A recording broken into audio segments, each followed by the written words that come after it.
Welcome to Pineapple Pizza Podcast, where we're serving up delicious slices of mythology, cryptozoology, and urban legends. It's an interesting combination of flavors. Weird, but it works. Today's special is Indian mythology. I'm your hostess, Ashley, and with me today, as always, are the lovely and hilarious Lindsay and Emily. Hi. Hey. I'll be right. Do you have to run away? My cat is destroying something in my closet. Hang on just a second. What are you doing? Okay, so the new name of the episode's Pets Gone Wild. Dick. We just put it out with this whole section in of her, wrangling the cat. It'll be perfect. Before we get into it, as always, we get to go through my super fun list of all the sources that I read before I wrote this. And they're not terribly long, but I'm probably gonna mess up some names, so I should probably right now apologize to the entire country of India. Because I'm gonna try so hard to get these names right, but I can't. I'm so sorry. Please don't hate me. Or if you do hate me, that's okay. Just make some cool art about how much you hate me and send it to us. Indian art is pretty amazing, especially the gods and goddesses and the demons. So I could be a demon. That's fine. I'd actually be super impressed if you offended somebody to the point where they made art for us. I feel like they hate me so much that they're moved to draw this amazing art. And they'll have to completely guess on what I look like because, they don't know. Whatever you're thinking, I promise you it's more potato-shaped.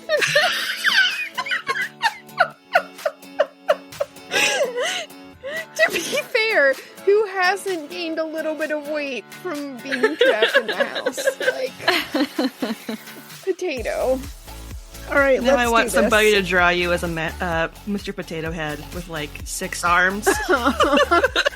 So I'm just a big flub with limbs.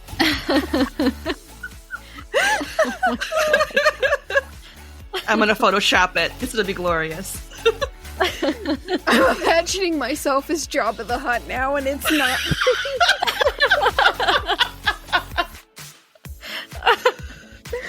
Oh no.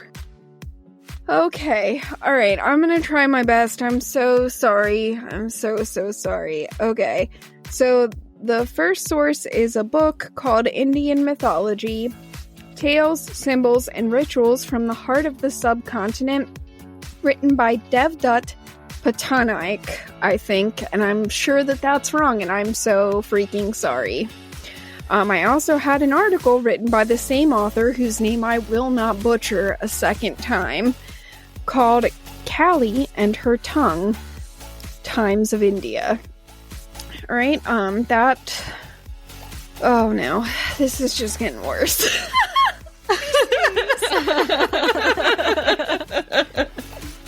Okay, I can do this. It's gonna be fine. So I have a page from the website for Temple Purohit called Goddess Kali, the Dark Mother. I have a few Wikipedia pages. I did one for Mashishasura, and I did one for just the Vedic period in general, and you'll figure out why in a little bit. You'll be like, oh, that's why, you dumbass. You didn't know that, so you had to check. I had a couple of pages. Wait, no, just one page from Encyclopedia Britannica on Devi Mahatmya.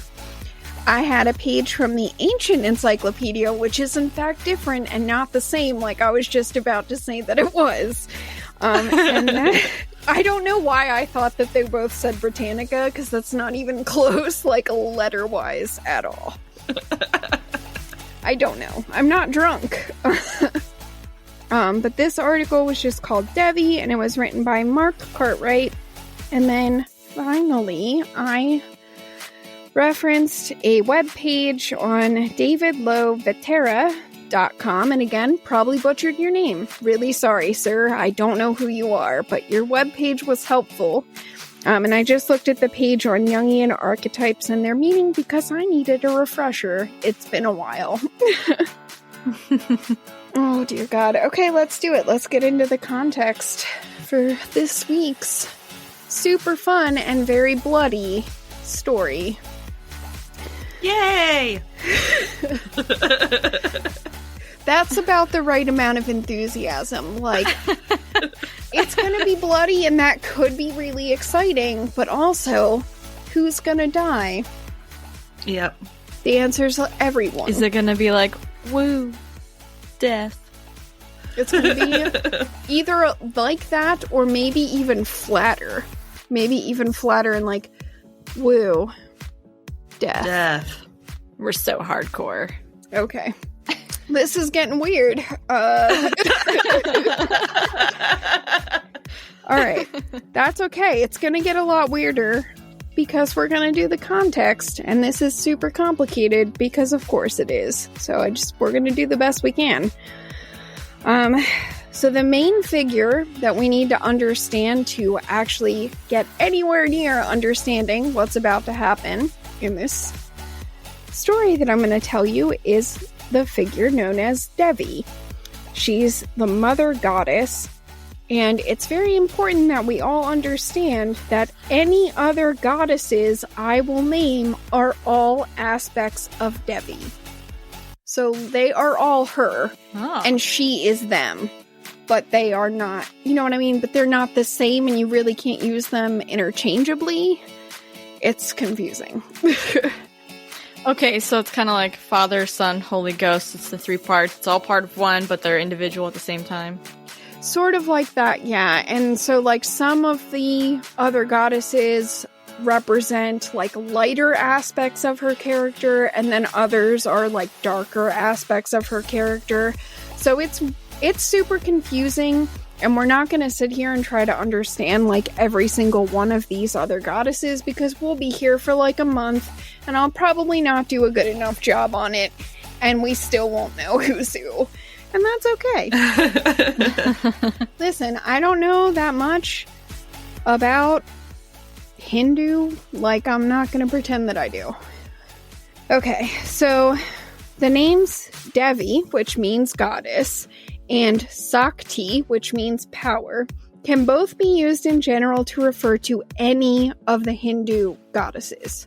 So you wouldn't be wrong to call Kali Devi, but it's kind of like the square rectangle thing where, like, and this is just my understanding, so I could be wrong, but I don't think so after reading, like, this entire book and trying to figure this out. I think it's like the square rectangle thing, you know, because all squares are rectangles, but not all rectangles are squares. So, like, you could refer to any of these other goddesses as Devi, and that would be okay, but then you can't necessarily refer to Devi as Kali or as Gauri, because they represent different aspects. And it's not, like, it's a part whole thing. That's the best I can do. Yep. It makes sense. It makes sense. Yeah, it makes sense to me, too.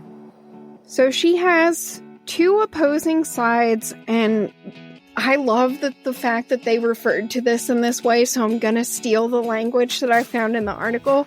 So it's a benevolent side, and then a terrible side. So I'm over here like, well, there's like a dark side and a light side. And they're like, no, fuck you. There's a benevolent side. And the other side is terrible. And you need to understand. Don't go check out that side. So basically, don't piss off the goddesses. It's a bad idea. Mm-hmm. Just don't piss off women in general. It's a bad idea. Like, some of us seem like we're super nice, but we will still cut you if you push us too hard. Don't do it. Okay, to make things kind of more confusing, there are names that are associated with those sides of her. So the benevolent side is often referred to by the name Uma. Not Thurman, but also Thurman? Question mark? And that side is represented by beauty and light, which tracks because it's benevolent. Other goddesses associated with the benevolence of Devi are, and again, I'm about to mess up some names, but I'm going to try my best. Jaganmata, which means Mother of the World. Gauri, which means golden. Parvati, which means the Mountaineer, which might be my favorite new bit of knowledge that I got from this. So, Parvati, the Mountaineer. I like it. Right? It's so good. I kind of imagined her yodeling, but that's just me. They probably don't yodel in India. The most beautiful lederhosen ever. Well, it would definitely be, like, brightly colored and gorgeous. So, yeah, Yep. I'd be down for that crossover. For sure. Mm-hmm. And the last one that I'm going to list, even though there are, again, a lot more of these, the last one I'm going to list is Bhavani, and I had to because this one means giver of life. So that's pretty cool. Alright, then there's the terrible side. So, believe it or not, the terrible side of Devi is actually the side that's worshipped more frequently. Of course. What? Is it to appease her? I mean, I think that's definitely part of it, but I don't think it's the whole part of it either, because a lot of these goddesses are really fucking cool. Yeah. Yeah, so Durga is the one, like the main name for the darker side, the terrible side of Devi. Durga, I fucking love this, apparently means the inaccessible. Oh. Back off. You definitely better, because Durga has 10 arms, makes use of a vast array of weapons, and is usually depicted riding upon the back of a tiger or a lion. So she's badass. Hell yes, she is. Ugh, I love it.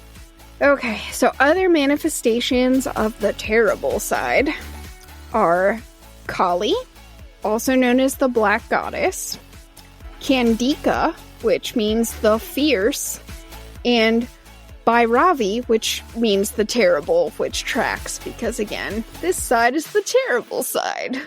Yep. And of course, there are a lot more, but those are the ones I picked out because I thought those were cool. Mm-hmm. And also because 2 of them are important to the story. So, thought that might be a good idea before I try to tell the actual story. Devi has been worshipped since prehistoric times, but it was during the Vedic period, which is roughly 1500 to 500 BCE. Yeah, that's right. I had to use a whole extra source to figure out when that was. Fair. I wouldn't have known that. Listen, Same. I'm not getting it wrong. That was a long time ago, but prehistoric's like even longer, so I had to get us somewhere in the ballpark. So that's still 1,000 years. Somewhere in that 1,000 years, she was integrated into the Hindu pantheon.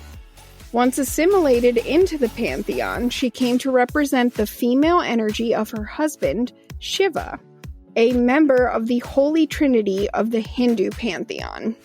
So they also have a Holy Trinity. It is not like our Holy Trinity. It might be cooler than our Holy Trinity. It might be. It's pretty cool. It is. So our myth today is going to focus mainly on the dark or terrible side of Devi. Specifically, we're going to talk a good bit about Kali and Durga.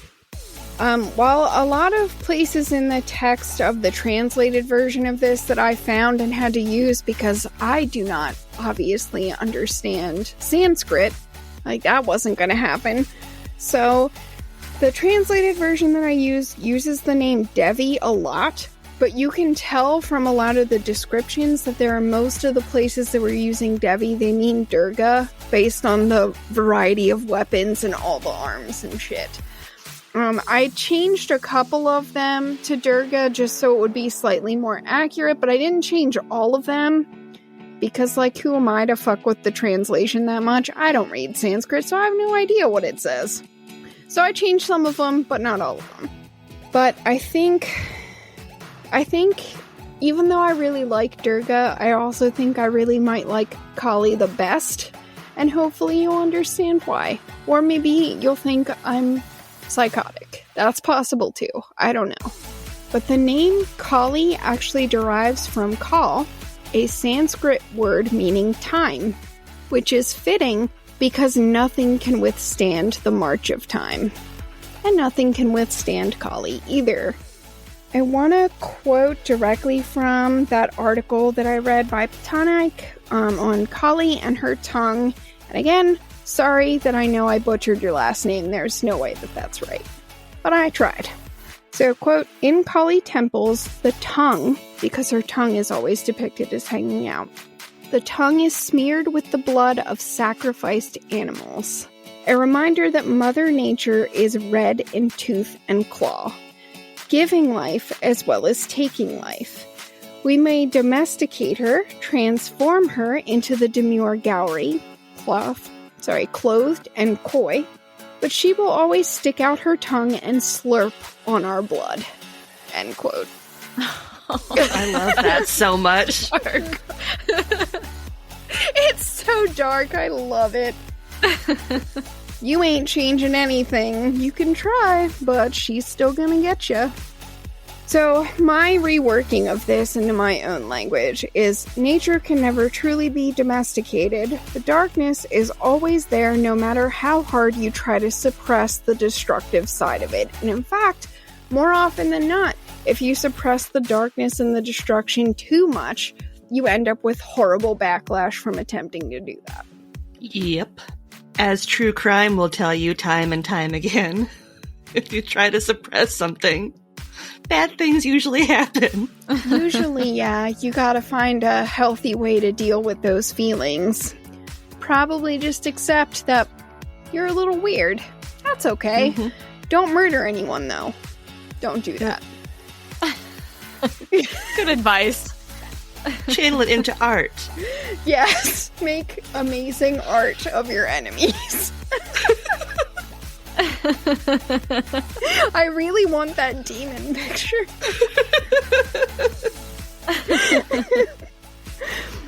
Oh, goodness. Okay, the other key player in today's mythological story is, I'm gonna get this wrong, Mashishasura, and I'm probably still putting the accent in the wrong place because I was saying it wrong to myself the whole time I wrote this, and it's really hard to stop once you've been doing it for that long.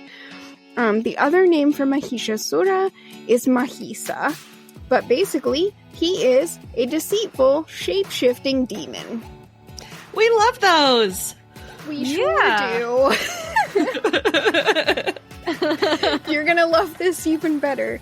So, the name Mahishasura is a combination of the word Mahisha, which means... Anyone want to guess? Mischief? No, but that'd be so cool. It's buffalo. What? What? It's buffalo. Oh, man. So Mahisha... I really like that. Yeah, Mahisha means buffalo, and Asura means demon. So literally, buffalo demon. I want that to be the mascot of our pretend university. The buffalo demons. Okay, so in his ambition, Mahishasura sought to take over the world, which I think we can all agree. A lot of bad guys want to do that. I mean, it's fine. Power's probably good. Especially Pinky in the Brain. Narf. It's a common trope. It sure is. In order to do that, he decided to just, lead an army of demons to battle the Devas, which are the gods, in a war that lasted 100 years. I mean, we kind of tried to do that too a little bit. The Christians, Crusades, cough, cough, cough, cough. But I'm sure it wasn't nearly as cool as this is going to be. It's pretty cool, I'm not gonna lie to you. We didn't have any buffalo men leading people, that's for sure. Well, we're also not gonna do the whole 100 years because, like, no. We're just gonna do the cool part at the end. The cool climax. I like it. Well, who doesn't love a good climax? So to fill in the backspace, since I'm literally just gonna plunk us down at the coolest part of the story, for a good part of the war, Mahishasura was very successful, which I'm sure you could probably imagine, because otherwise how'd he keep it going for 100 years? So he managed to evict many of the gods from the heavens, which forced them to wander the earth as men. It was said no man could kill him.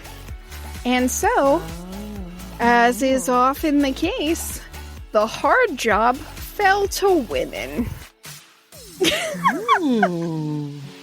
I am such a dick when I write this. When I But yeah, so in this case, it's going to be divine women, but still women, because we're cool and we're awesome, and apparently we're pretty good at killing demons. So that's pretty awesome. Tracks. It does. I mean, we are kind of half demon anyway, so... I think I might be 3/4, but I like where you're going. I feel like all of us have a terrible side, that's for sure, so... I mean, some of us might not have a benevolent side, or if we do, you only get it if you, like, give us candy or, you know, compliment us all the time or something. But, you know, it's hard work being a woman, so you're just gonna have to deal with it. This is true. Very true. Alright, so now that we've got the context out of the way, I think it's time to take a little break.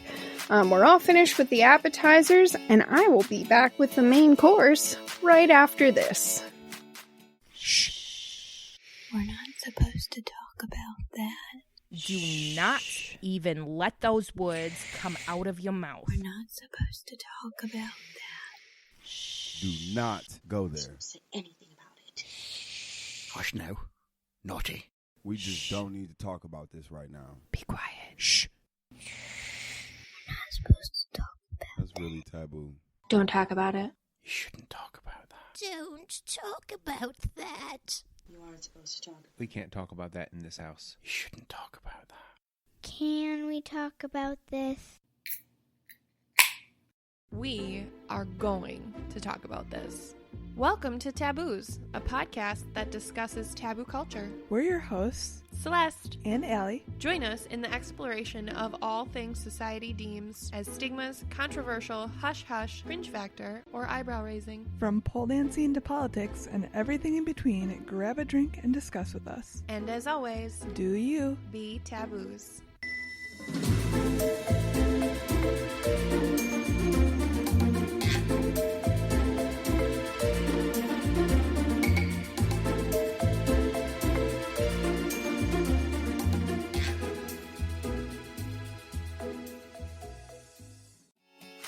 Okay, that was a nice, refreshing little break. I hope you're hungry, because it's time for the main course. It's pretty meaty. Nice. That's such a no vegans allowed. That's such a messed up joke to make when you're about to talk about carnage, but like... I can't help it. Alright. The gods and demons had been at war for so long that the gods eventually lay down exhausted in the wake of it. Seizing the opportunity he saw, Mahishasura assembled an army and declared himself, you're gonna love this, the ruler of the universe. What an ego, oh my god. He was like the He-Man. I'm thinking he has to ride on the back of an elephant because there's no way a head that size is fitting inside of a carriage or anything. Well, some of them do ride on elephants, but I don't think that he does. But there will be elephants. Unfortunately, they're not gonna do so well in this story. No, I am so sorry. I'm so sorry, PETA. I don't think any animals were harmed in the making of this myth, but they might have been. If demon wars were real, then I don't know. All bets are off. I don't think they were harmed, but maybe. You gotta take that up with hell. I don't think hell is really considered the opposite for them. Like, I got the sense from my reading that demons aren't, like, explicitly evil, necessarily. But, again, I don't know enough about Hinduism to really comment at length on that. Yeah, I think from what I got from my reading is demons almost just, it's kind of like a spirit. Yeah. Alright. When the news reached Vishnu, you know, about the whole ruler of the universe thing, his rage was so great that a terrible light shone forth from his forehead. His forehead? Yeah. Think of it as like a mind stone. Like maybe he's... I was just gonna say. Maybe he's kind of like Vision. And it just like shoots out. But apparently all of them can do this though. But if you're honest with yourself, it does track, because we say a lot of things about God and light in Christianity, too. So these gods just have, like, a more specific way to manipulate light, I think, than we gave God. Is that why they wear the third eye? Maybe? I don't know. I think that has something to do with chakras, but I honestly don't know. Yeah. Well, and the third eye is typically to ward away evil. So. I probably should have looked into that. So does the light from their forehead, is that like a laser? And does it go pew-pew? I don't think it goes pew-pew because it's like a steady laser. So you know what I mean? Like, I think pew-pew is like more like intermittent. Yes. It definitely makes sense.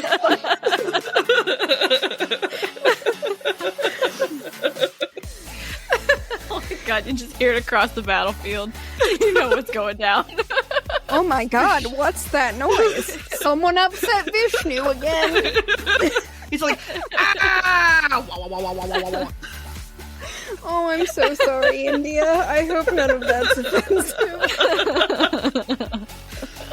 Yeah, I don't really understand the third eye thing on the forehead. I probably should have thought and looked that up, but I didn't, to be honest. Anyway, they can do this. We just need to accept it to get through the story. So Vishnu's doing that, and then Shiva's meditation was disturbed by this outburst of anger, which I feel like, yeah, we can probably understand that. So then he too emanated a fierce blinding light in the same direction as Vishnu's. So now we've got two of them pointing in the same spot. Is it the Care Bear stare? It's like when Harry Potter and Voldemort are like, their wand streams are touching. Don't cross the streams! Don't cross the streams! I thought Don't Cross the Streams was about something different, but okay.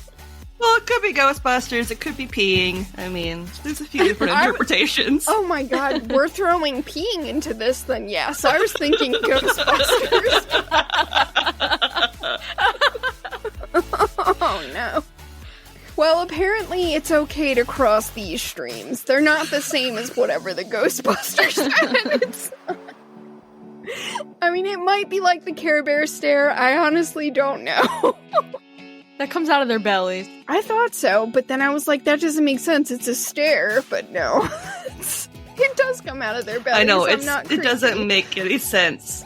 Wasn't it from the 70s? They were weird in the 70s. It's because of all the LSD. It's all that acid. Drugs!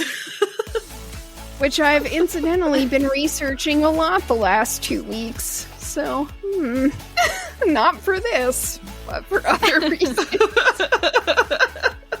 Oh, goodness. Okay. So, witnessing these two streams of light, Brahma, Indra, and several other gods did the same, each radiating his own piercing beam of light. These rays joined together and became concentrated at a single point, and gradually this tremendous concentration of light took the form of a woman. Shiva's light created her face, Yama's made her hair, and Vishnu's her arms. From the light of the moon god, Chandra, her breasts took shape, while Varuna's light formed her strong thighs. Can we just pause and say, like, they really went into detail here? I was gonna say, breasts, very nice. Moon god's like, I got this.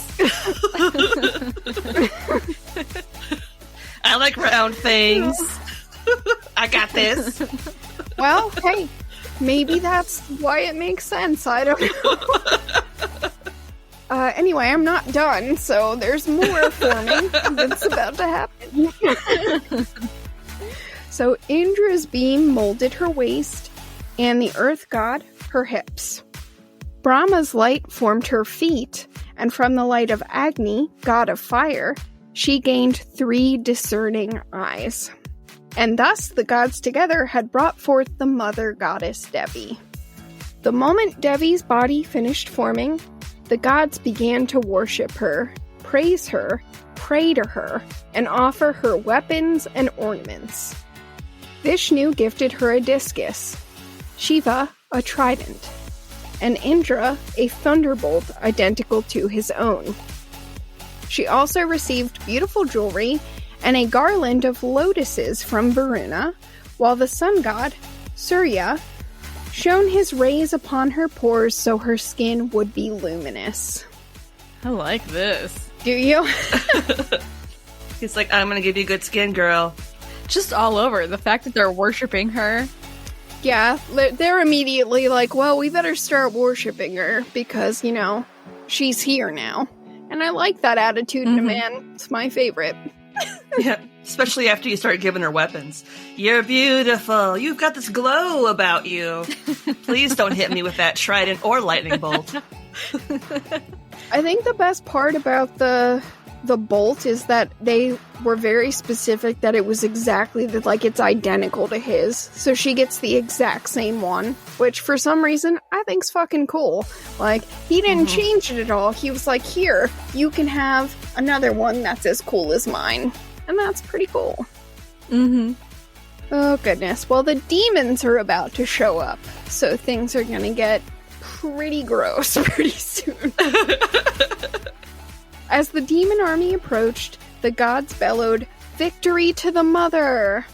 They could hear the war drums, sounding of conches, and battle cries as the demon army drew near. Devi's immense size made her an immediate target, and the demons beelined right for her, striking from all sides with their weapons.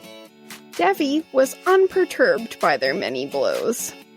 She threw her head back and laughed defiantly at their attempts to wound her with their spears, arrows, and swords, and then roared ferociously at her attackers repeatedly. Her 10 mighty arms rotated, smashing down their... What?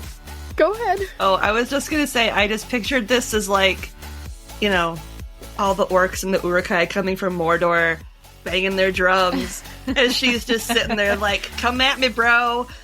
And then she's just like, just like laughing maniacally about it. I mean, yeah, kind of. Except I don't know what the demons look like, but they could be orcs. Why not? Why not?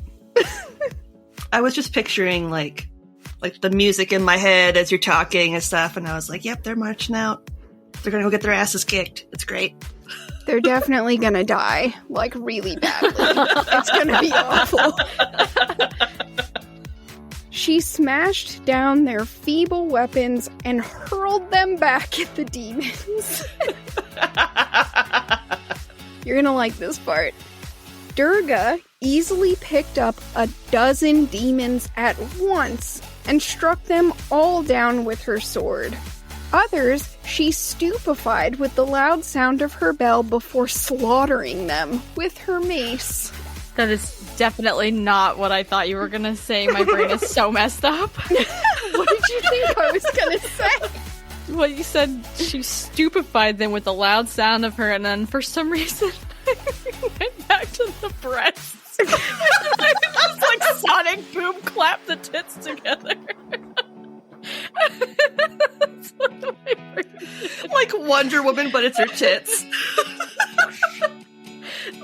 Why, brain? I don't know. Sorry. It's okay. Woo, we can do this. But then came the demon Raktabisha, who posed a bigger challenge to the mother goddess. You see, he possessed the magical ability to transform his blood droplets into more demons. So every strike to his physical form resulted in instant reinforcements for the demon army. Not good. Yeah. It's kind of like those one weird-looking octopus creatures from Hellboy, where you kill one, and then they would split into two, and then you kill one again, and they split again, and they just kind of multiply like crazy, like spiders. Yeah, I mean, that's true. I was thinking more like Hydra from the Greek myths, but yeah, yours is also a good example. Mine's more H.P. Lovecraft, but it's fine. It's okay, because you know what? It all works out the same way. Every time you try to kill him, you accidentally just make more. And that's not good. Not gonna end well. Because how the fuck do you kill them? Yep. Like all the heads in Hercules, when he cuts off all the heads of the demon of the... That's a Hydra. The Hydra, yeah. And there's 1,000,001 heads. And he's like, oh shit. And, well, I know the cartoon version of this the best, so now in my head, I hear Danny DeVito screaming, "Stop with the head slicing thing already!" Yeah, well, it's okay, because it turns out Devi's really smart. So she's gonna come up with a plan. So Devi outwitted the clever demon by transforming into Kali, the dark goddess. She walked upon the battlefield naked, with her hair unbound, and with a cackle like a hag. So here's your evil cackle laugh that you want. Kali spread her great tongue over the earth.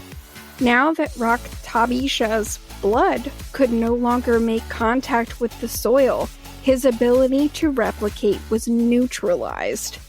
Then, with one great gulp, Kali swallowed up the swarm of Raktabisha's replicants and sucked every last drop of his blood from his body until his dried out husk fell dead upon the ground. Damn. Oh, wow. That's intense. Have I mentioned that I really like Kali? She's just like, no. She's like, hold my beer. She's like, no, bitch, your trick is over. It's my turn. Other demons tried to confuse and defeat Durga with their magic, changing their color and shape, but they were no match for her. These demons, too, were soon caught up in her noose, and like a child dragging a miniature train behind her, she towed them across the battlefield, which was already littered with scores of demon bodies cleaved in two by her sharp sword. Oh my god. I said it was meaty. If you consider corpses meat, I wasn't wrong. Like a miniature train, just dragging along. You'll never look at a train the same way. No. You think it ever gets stuck on a corner and she has to yank it and the thing goes flying? I definitely think it does, because there are bodies everywhere. Everywhere. Oh god. Next, Durga set her sights upon a group of demons riding elephants. She snatched them up in a single hand, and with one fluid motion, Devi flung the elephants and their drivers into her mouth before grinding them up with her teeth. She seized demons by the hair and the neck and crushed others beneath her feet. Even the sky was filled with her great and terrible presence. There were ominous black clouds and large streaks of lightning which cast their glow upon the ghastly array of dismembered demon corpses covering the ground. You okay? I didn't write. Oh my goodness. This is so awesome! I rewrote this, but I want to be very clear that this wasn't like my imagination that made this story happen. Mahishasura grew enraged by the sight of his devastated army. He took on the form of a massive buffalo. Why is that funny? I don't know, but it is. Oh my gosh. I could just imagine her being like, bitch, please. Okay. He took on the form of a massive buffalo and charged upon Devi, roaring as he ran. Pause. Do buffaloes roar? Question mark? They make a loud noise.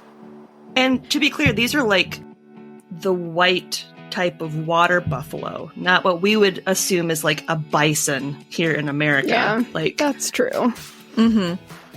And I do think they make a really deep, guttural type noise when they're angry. Okay.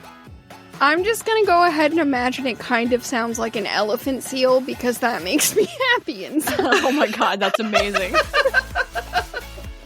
Devi bellowed, "Roar, you fool, for a moment. Once I have slain you, the gods shall roar in victory where you now stand." Boom! Mic drop, probably, I'm guessing. The earth trembled beneath Devi and Mahishasura as they clashed violently.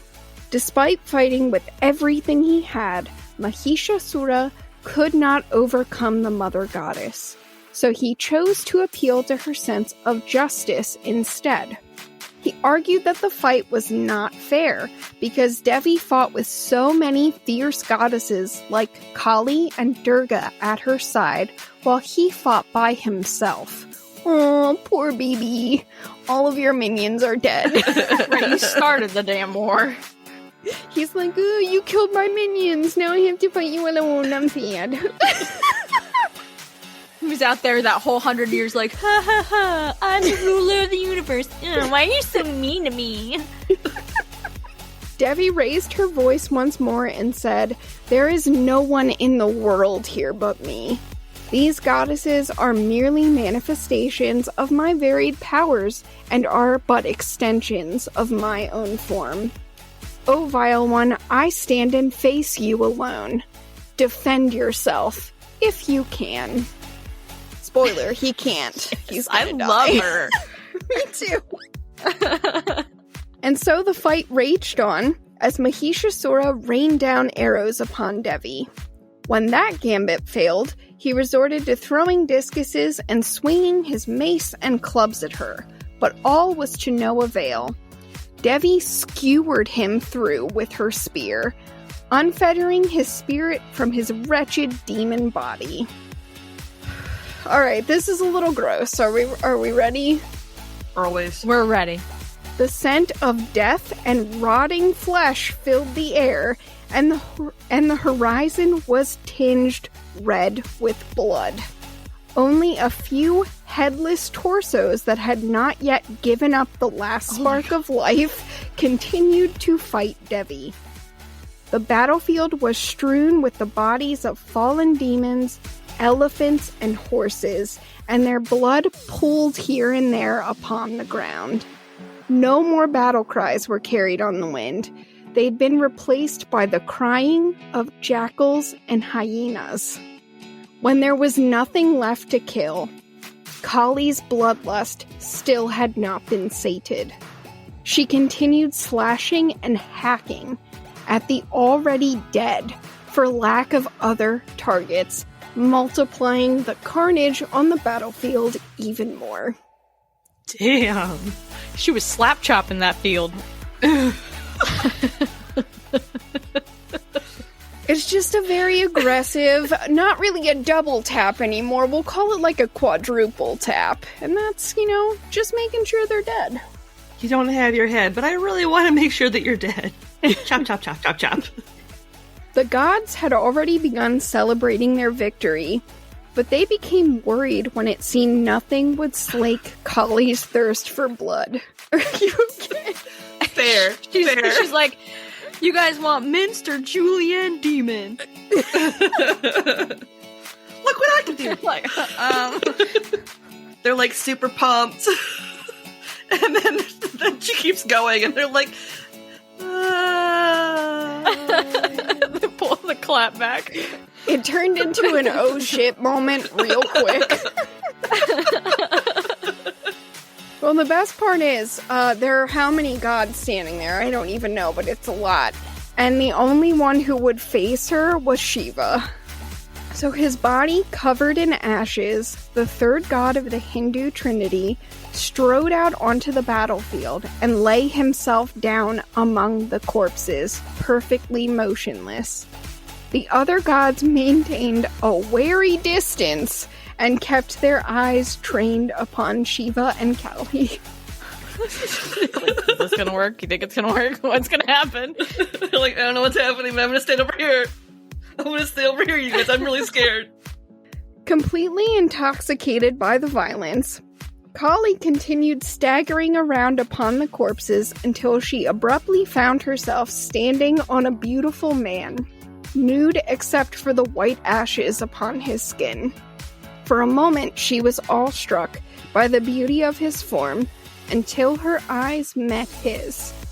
And then she realized she was standing upon the body of her own husband, Shiva. With a start, she realized her feet were touching his divine body, and the disgrace of her disrespectful behavior overtook her. In disgust and shame, Kali stretched her tongue out, and at last the destruction ceased. What'd she do with that tongue to cease that destruction? Let me make this up to you, hubby. Apparently that's like a sign of... I can't think of the word that I want right now. It's not really defeat, but...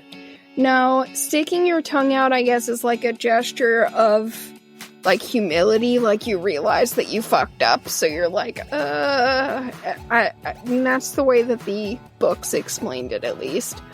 But yeah, so apparently it's really bad to put your feet on your husband. So you probably shouldn't do that. Unless he's into it. I mean, some people are definitely into it. But yeah, so that's the story. That's the whole thing, because I didn't tell all the shit that happened before that. That was amazing. That was really good. All the bodies and the pieces. And just, like, drinking someone's blood to the point that they're like a husk. That's great. Now that we've devoured our main course, literally, and savored its rich and layered flavors, it's time for a quick break to cleanse the palate before dessert. Now that our palates are cleansed, we can really savor our delicious dessert. Dessert.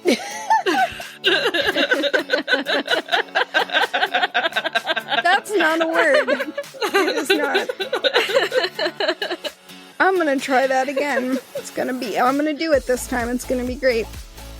Now that our palates are cleansed, we can really savor our delicious dessert course. Let's tuck in.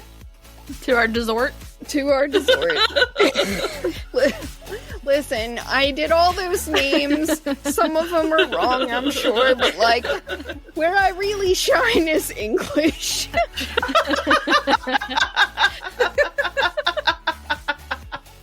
You broke with me. Oh, you broke me. I'm sorry. Where I really shine is English.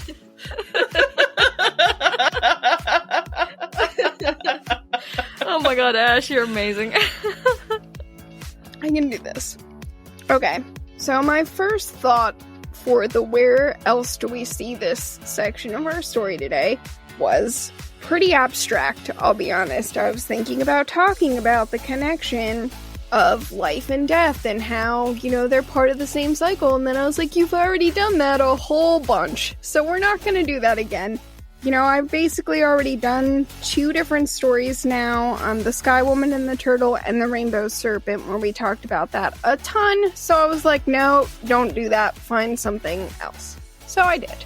So instead, we're going to talk about the Destroyer, which is one of the 12 Jungian archetypes. So when you hear the name the Destroyer, I think it's one of those things where you assume that you already know what it is. But it's a little bit more complex than what you probably have in mind. So the Destroyer archetype is an agent of change in the broadest sense. It's a type that strives to drive metamorphosis and push away stagnation. I would say probably the best, catchphrase to assign to this archetype would be, rules are meant to be broken. Basically, the Destroyer is all about changing what doesn't work and pushing for adaptive cultural systems and ideas rather than accepting the stale status quo. So basically, we're talking about a visionary of sorts. This archetype is paired with the creator in the pairings that Jung created because he clears away what isn't working to make room for what can work. Now, the Shadow Destroyer is probably the thing that you immediately thought of. So basically, you need to understand that every archetype that Jung has also has a shadow version. And it's exactly what it sounds like. It's the dark side of that archetype. So this is what happens when you don't deal with your impulses in a positive way and you try to shove them down and pretend that they're not there. They'll burst out, but they'll come out in really negative ways instead. So the Shadow Destroyer would be probably best exemplified by self-destructive behavior. I mean, that's really the best example I can think of, but it can also take the form of physical or psychological abuse or any kind of toxic trait that you have and choose not to address. So then I was like, okay, that's cool, but that's still really abstract.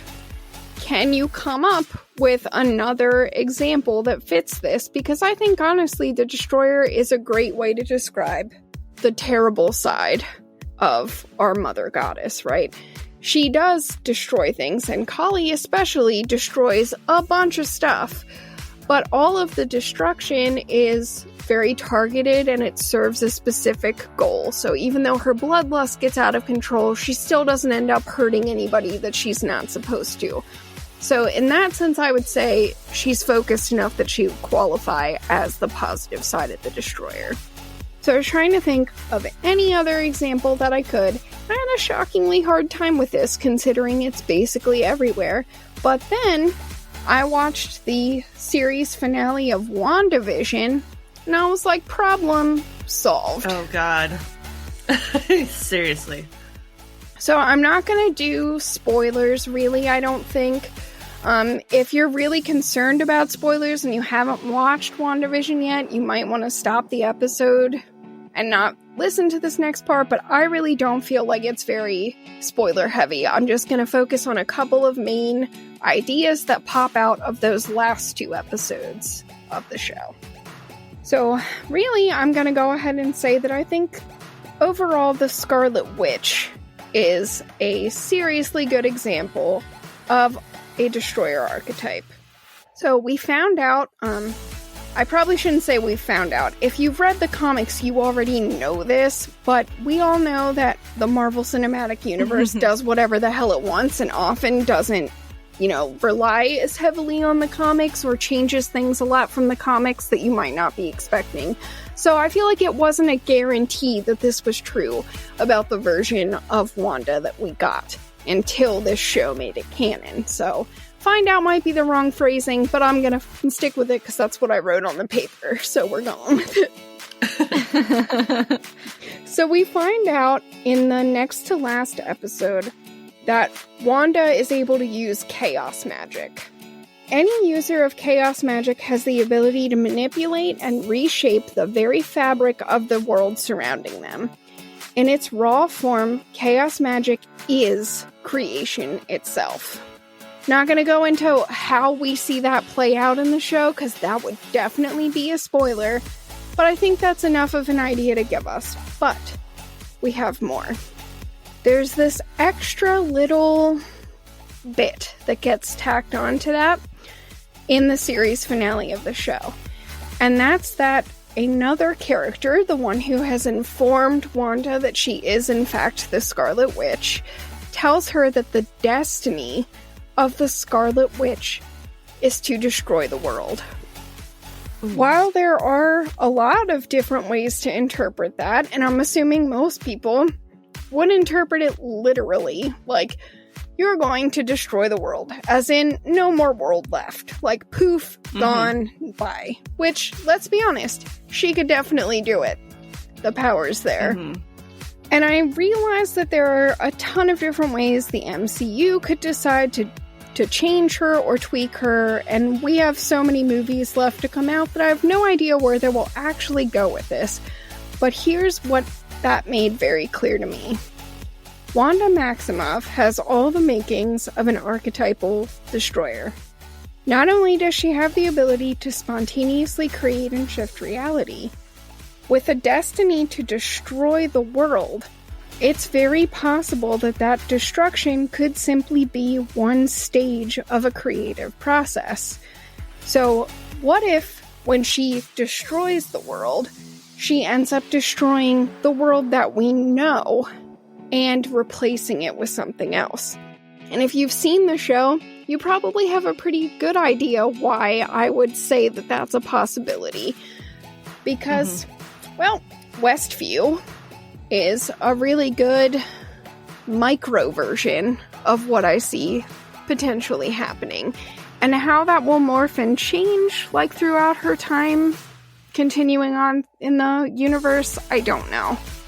But I think it's an option. So there are lots of other different sorts of visionaries that would work for this too. I considered using the rebels in the Star Wars universe as an example of this too. So the way that I see the Rebel Alliance kind of working in this same way, even though they're a group, is that in order for them to save the universe that they know, they have to destroy the Empire in order to replace it.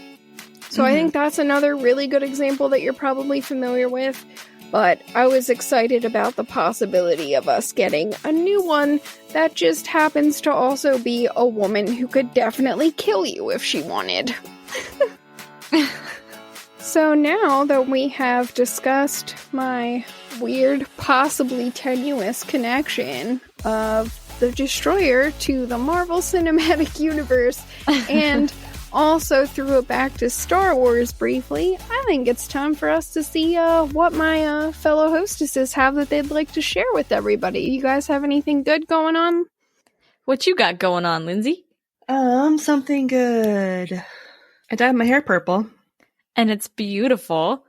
And I realized after I did it, I was like, I'm almost 40. Is this acceptable behavior for someone who's almost 40? And then I realized I don't care. Social control is stupid, and none of us should care what anyone thinks ever. Woo! At the same time, please don't walk around naked. We don't all want to see that. Well, that's against the law, so that's a little bit different. Yeah. And I don't do that, so you're safe. I know, the idea of living in a what are they called? Nudist colony. Thank you. I had commune stuck in my head, and I was like, that's not right. The nudist colonies, I could never do it. I, one, don't want to see all those other people naked, and two, I don't want anybody to see me naked, so. Yeah. Right there with you. Like, get out of the shower, turn the lights off, don't see yourself in the mirror kind of thing. Oh. No, I always look and then I'm like, ugh, why? And then I hurry up and put on my clothes. Give me the towel, cover up my shame. Because, of course you're always like, why don't I look like a like Playboy model, because Ashley, you eat food, so Yeah. I have some fun stuff. Ooh, tell us. I took the boys to a jump park, a trampoline park the other night. Oh, and man. that was a blast. They apparently forgot to check in our wristbands because you're only supposed to jump for an hour, but they never told us to get off the floor, so we just kept jumping. It was fun. We had a great night. Brought them home, filled them up with pizza, ice cream, and hot chocolate after all the jumping. That's important. You don't want to do it before the jumping. That's when bad things happen. That is when bad things happen, especially when they're jumping into the big foam pits that are impossible to clean up. Don't do that. But it was a really good time, and the kids were super happy. My youngest looked at me, and he goes, "Thanks for the vacation, Mom. We really needed that." It was cute. It's so cute when they're like little and they're like, I need a vacation. I need a break from this. And I'm like, oh, sweetie, it's not going to get any better. If only you knew how it is just downhill from here. Keep your sweet innocence. My oldest this weekend was complaining about how he had so many things to do over the weekend because he had to clean his room and fold his laundry. It's like, kid, you have no idea. I literally don't get a single freaking day off.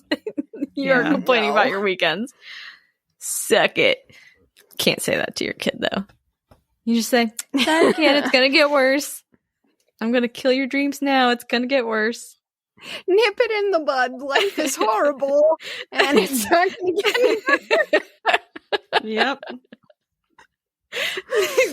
Be a good parent. Truly prepare your children for the horrible dark future that is to come. that awaits them. Anyway, if anyone wants to hire us as life coaches, I'm sure we'd be willing to take your money and give you advice like that. Oh my god, that's amazing. Yes, we would be the best life coaches. It all sucks. Don't even bother. I know your heart is broken, Janice. Cry for 20 minutes and then walk it off. Hold on to that feeling and just bury it deep inside so you can cry about it later when it just gets triggered out of nowhere. Let the rage fuel you to become more successful. Oh, no. Oh, I don't know. Life's a pit of despair. It's fine. So what about you, Ash? Anything happy? That's such a good note to switch on. Well, I guess it counts as like I'm making pretty good progress on the massive case that I'm researching right now for the other podcast. So I think that's probably good, although the stuff that I'm reading's deeply disturbing and not nearly as much fun as Demon Wars. Demon Wars are pretty fun. Demon Wars are the best because there's so much carnage and it's totally okay to laugh about it. Oh, you did. Like, oh, you can't make any more copies of yourself? What a shit day for you. I'm gonna suck all your blood out. And this is happening. Yeah, I made it through my first, like, really big book in less than a week, so that's pretty good. I did start the next one yesterday, but I didn't get that far. Just mainly because I was burnt out from all the reading, like, the last few days, so I did. My dog is flash dogging right now, so that's happening. It's super cute when it's not your life. But yeah, I started the next one, and I only made it through, like, a couple chapters at the beginning, so I'm gonna have to pick back up with that this week. Hopefully I can get that knocked out. And then I have another one that's on the way here still, so we'll see what happens. Oh my goodness. That's a lot of psychotic murder to cram into one brain. Listen, the good news is everything I thought I knew is once again a lie, and that's okay. It's like every story that you research. Well, it just turns out that the version of these stories that, you know, the state wants you to believe or the government wants you to believe is normally just not true. And, you know, I understand that a lot of times the issue is mostly that they're looking to simplify and to cut out. She is really tearing around. It's quite frightening. But it's normally like to try to simplify and tie up loose ends. And like, I understand that on a mental level, because frankly, if you admitted like a lot of these smaller things to people, we probably would all sit there and dwell on it and be like, what does the sock mean? Or, you know, what do these glasses have to do with anything? Those, believe it or not, are two very real examples that I've had to sit around going, what does this mean? For like 20 minutes. And like, the reality is there is no way, I don't know what the answer is, and I probably never will know. And as long as I'm comfortable with that, that's okay. But the problem is that sometimes when they try to simplify things, they're just ignoring really big problems and really big holes. And sometimes the person that's in there might not have even done it, which is the worst possible outcome. So do you think I'm sorry, go ahead. Oh, no, I was just saying that's not the case with this one. Like, I don't think anybody that's in jail for this shouldn't be there, this time at least. Do you feel like when you die and you go up to heaven or whatever the afterlife is, if you have the opportunity to get one question answered, is it going to be, what does the sock mean? No. Or will it be, what does the fox say? It will not be that either, but I like where your head's at.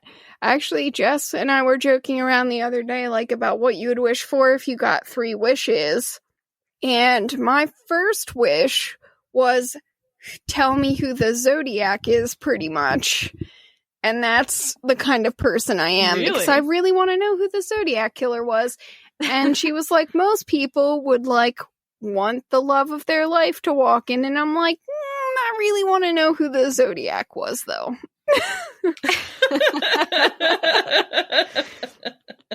That's awesome. I love that.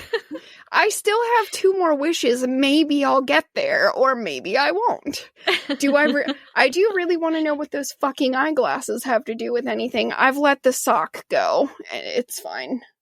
That other pair of jeans, though, I can't deal with that. I cannot wait to hear this story. I'm honestly very worried about even getting it constructed. The book that I read was amazing, the first one, and it gave me so much, like, really good stuff. The problem is that it was lacking on some of the things that I need, so now I'm gonna have to read at least 1 more, which sucks. And the most frustrating thing is that I'm now gonna go back and read, I might as well just say what it is, because, like, there's no point in talking around it. I'm now going to have to go back and read Helter Skelter, even though I know that book's basically bullshit. Ugh. Just so I can get crime scene details that this book left out, because I guess he felt like we would already know them, and I'm like, I don't, though. Like, I've heard a lot of different versions of this case. Okay, so before we close up our pizzeria, I'm going to go ahead and share one of the lovely reviews that was left by one of our amazing patrons, who we love. So the review that I'm going to be reading today is from a person with the username acorbello92. They write, well, they titled it Fun, and they wrote, these hosts have great chemistry, and I love all the different topics they cover. I am always down for a good cryptid story. Keep up the good work. Thank you, acorbello92. We'll try to keep up the good work. Sometimes we laugh through it, though. Alright, guys. Thank you for coming to visit our beautiful pizzeria and enjoying a flavorful slice of Indian mythology. Pineapple Pizza Podcast. Sweet and cheesy. Not everyone understands our awesomeness, but we're glad that you do? ? If you're enjoying the show and you'd like to help support us, check out our TeePublic shop for some amazingly fun and funny merch. Or if you want to do a one-time donation, you can do that on buymeacoffee.com and buy us a fresh slice. because we can never get enough. Of basically anything, if we're being honest. If you absolutely love the show and you want to check out some fantastic bonus content, you can become a donor on Patreon and earn all kinds of amazing benefits. We have 3 tiers to accommodate almost any budget. The $3 Mythbuster, $7 Cryptid Hunter, and $15 Storyteller. Become a patron today and start enjoying all the perks and extra content right away. Don't forget, you can find us on Twitter and Instagram at Pine App Pizza Pod. That's Pine App APP Pizza Pod. You can also send us questions, comments, and topic ideas at pineappizzapod@gmail.com. Remember, there's the 2 P's in app. Otherwise, you're emailing someone else, and I don't want to be held responsible for that. Thanks for stopping in for some deliciously weird morsels, and just remember, no matter how you slice it, you're awesome. And we love you.